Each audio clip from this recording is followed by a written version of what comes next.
Alright, so I'm going to review an Ohio Supreme Court case here. It's titled Thompson versus McNeil, and it's an older case. It's from 1990, and this pertains to a golf course injury, which is near and dear to my heart because I'm an avid golfer.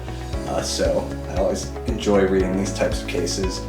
And the sort of background of the case is you got McNeil out there golfing with her friend Thompson, and they're out on the course, and McNeil hits an errant shot into a water hazard. So Thompson walks over to the water hazard and just looking for the ball, seeing maybe if it's on the edge. So McNeil decides to drop a ball and hit another shot again.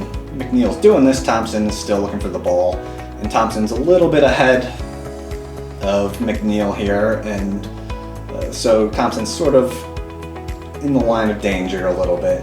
And what ultimately happens is McNeil hits another shot, and it's the dreaded S word amongst us golfers, the shank or the hosel rocket.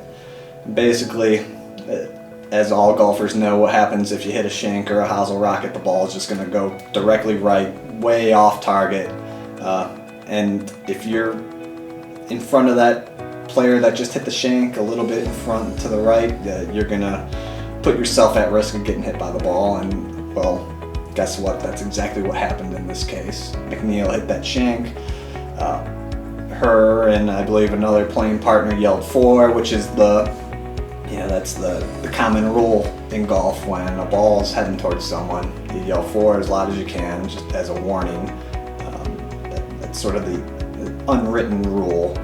And unfortunately that didn't work just because of the speed of the ball and how close they were to each other. The ball that McNeil struck hit Thompson. It injured her pretty severely.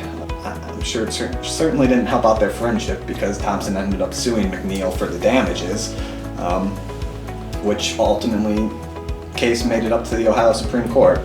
And the Ohio Supreme Court ruled that Thompson was not liable to McNeil for the injuries she caused when she shanked that ball into McNeil, because shanks and hosel rockets are a known risk in the game of golf. And just in general in the game of golf, there's always, if you're out on the golf course, there's always a risk that you're going to get struck by an errant golf shot.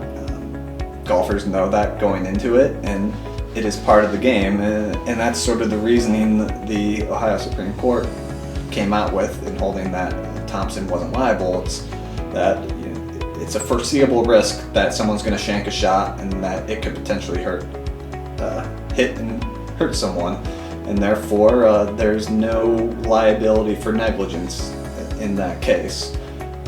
So really the bottom line is, for all those golfers out there, you go out there, you're assuming the risk that you're going to get struck and injured by a golf ball. There is an exception here when someone intentionally hits a ball towards another person. In that case, there is going to be an actionable claim for the injuries. This assumption of the risk, essentially, that the Ohio Supreme Court came out with pertaining to just unintentional strikes that happen to be errant. Of course, that's common in the game of golf. Another exception on the golf course would be if someone runs you over with a golf cart, which, if you've ever gone to YouTube, is a pretty common occurrence. Again, that's another intentional act on the golf course.